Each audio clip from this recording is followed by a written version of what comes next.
Here we go, 49er Faithful. It is I, Filmo Trev, coming to you with another video about our San Francisco 49ers. And do me a favor, stop everything you're doing and smash the subscribe button right now. We have a very good topic today. We're going to talk about the depth chart of the San Francisco 49ers. And right now, there's not an official depth chart, but we can go by position and talk about who should be the starters, who should not be the starters, and go from there. Now, let's start with the offensive side of the ball and the starters that we kind of already know who should be starting. We have Brock Purdy at quarterback. That's a fact. We have Christian McCaffrey starting at running back. That's a fact. We have Juszczyk that is still on this roster. I don't know. I have a strong feeling he may be cut. I know some people might not agree, but I think that's a huge probability that he will be cut. But for now, starter. We have George Kittle starting at tight end. At wide receiver, and this is where it gets very interesting, okay? And I'm going to look at my positions that I have right here, okay? Now, Ricky P, if he's healthy, he will be a starting wide receiver. We know that for sure, okay? And I think it's also interesting that they have him on the roster wearing number 1. Let's look at that, okay? Let's look at that and see if that actually changes or not, okay? Now, the number 2 spot, Juwan Jennings. He will be our number 2 wide receiver. We know that for a fact. Brandon Aiyuk will not be starting, so he will not be there in the beginning. So that's going to be a little interesting right there. We know Trent Williams will be there on the offensive line. We already know Pooney will be there on the offensive line. Now, everybody else, I don't know. It gets a little tricky. It gets a little tricky right there. And for those positions, it can be a heads up. It really can be for the side right guard, actually the left guard next to Trent Williams. For the center, we don't know. I think it's going to be the kid out of Michigan. I think he's really showing up and showing out, but we'll see. All the offensive line has been getting assholed by CJ West. That's just the fact of what's been going on is that CJ West has been whipping ass and taking names in one-on-ones, so you really can't tell who should be a starting offensive guard right now because CJ West, the defensive tackle, is just dominating everyone right now. So we don't know what's going to happen this upcoming week. As you all know, they were off today, so they'll be back at it on Thursday for moving forward. And tomorrow, I think, is an actual preseason game. I think it's the Detroit Lions. I'm not quite sure, but I think the Detroit Lions are playing tomorrow. So I'm excited to watch that preseason game. We finally have the Hall of Fame game. Finally, football is back. And that's a phenomenal thing. So, and if somebody is watching this right now, drop in the comment section and let me know if there are questions you want me to answer. If there's a topic that we should talk about. This is a free range of pretty much talk about the depth chart. That's the offensive side of the ball. When it comes to the defense, we already know, Warner, starter, Lenore, starting corner outside this year. Green, I think, is also going to be our solid starter. Upton Stout, starter, okay? Then when it gets to that, Mustafa, when he comes back, that's our starter. So our back secondary is a little shaky, a little wobbly, but we'll see. We'll definitely see. There's a lot of red flags in that secondary that people aren't talking about yet because, we're trusting or putting our faith in the Salah. But I'm open to it. I'm really open to it and excited to see what's going to happen with the San Francisco 49ers. Something that has not been talked about, and I'm probably going to make a longer video about this tomorrow, so I might not want to talk about it right now. But Trent Williams has finally been getting his ass whooped by Bosa.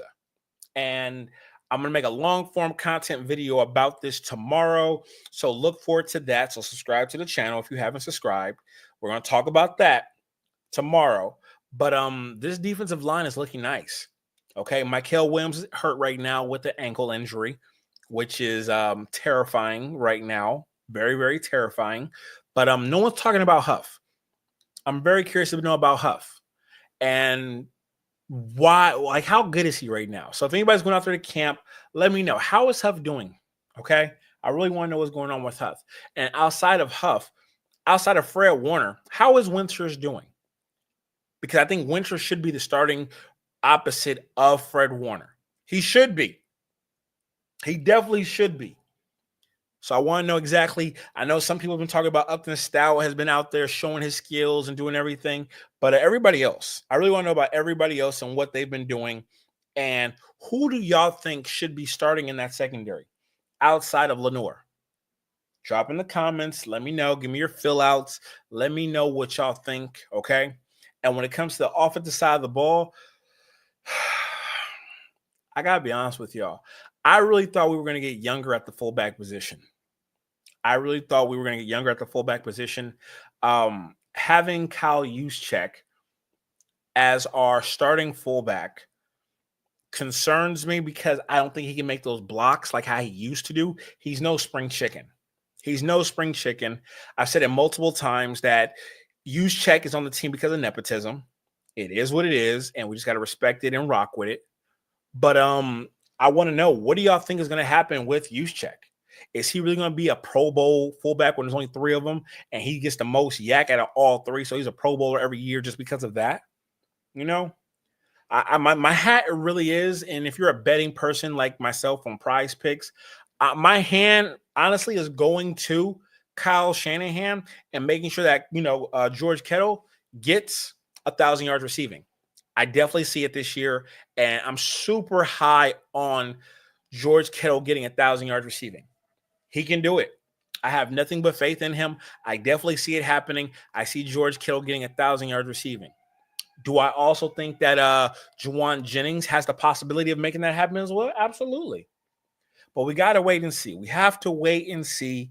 I'm very, very excited and thrilled that we even have this chance to see this team come together like this. Brock Purdy, I see him going for over 4,000. I really do. I see him skyrocketing 4,000 yards receiving. I mean, throwing. I'm sorry, y'all. I apologize. I definitely see that happening, him passing for over 4,000 yards. I definitely see that happening. It's just more so, can this whole offensive line hold up? And from what they've been talking about, this offensive lines look like dog crap in the training camp. This is getting their butts kicked. They've been getting their butts kicked, and it's alarming. It's concerning. But Spencer Buford, I hope you're ready to play right tackle, my brother, because you should be playing right tackle. That's just the real. Spencer Buford should be our starting right tackle. He should be. I think he has nothing but the skills and the capabilities to do it, and they did pay him because guess what? After this year, Spencer Buford is going to get $90 million as a right tackle somewhere if we don't take care of him now. If we don't lock Spencer Buford down this year, he's going to be gone. He's going to be gone. And he's a tremendous, stupendous talent. And for some reason, the 49ers are not using him the way he should be used. They're putting other people in front of him, and it sucks. But that's the NFL. That's really the NFL. And who else can we talk about on this roster that needs to be talked about? We should talk about Moody, our kicker. I don't know how he's still on this roster. And hopefully that since he's changed his kicking style from a 3-step to a 2-step, it'll help him out. Hopefully.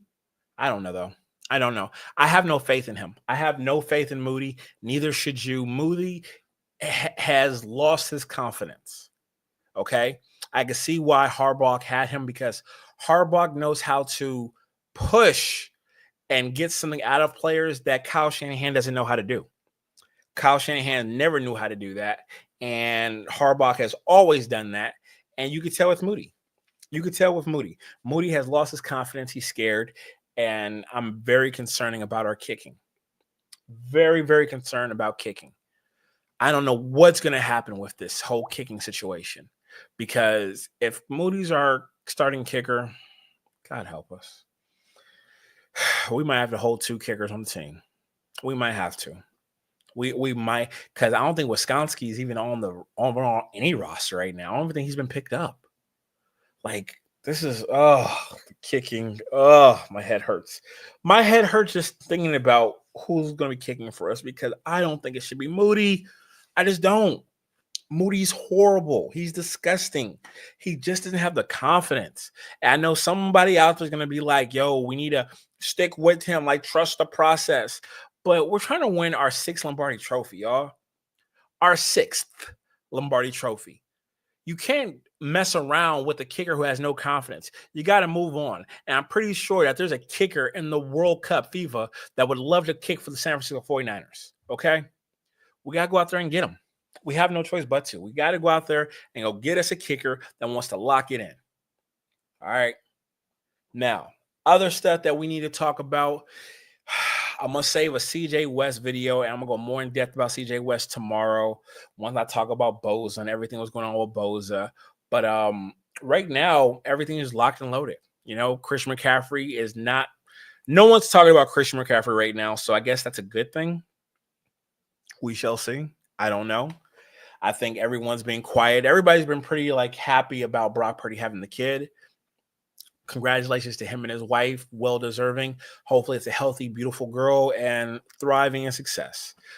Everything's just going really good right now, but we will wait and see. We will wait and see. And if this is your first time, again, I always say this, but if this is your first time watching me on YouTube, smash that follow button, subscribe to the channel, ring that bell, do all the things to make this YouTube channel grow, because without y'all, there's no me. Without me, there's no us to build this community where we can be brutally honest and talk about our San Francisco 49ers, okay? So until next time, thank y'all for tuning in. I love y'all, and subscribe to the channel. Subscribe to the channel, because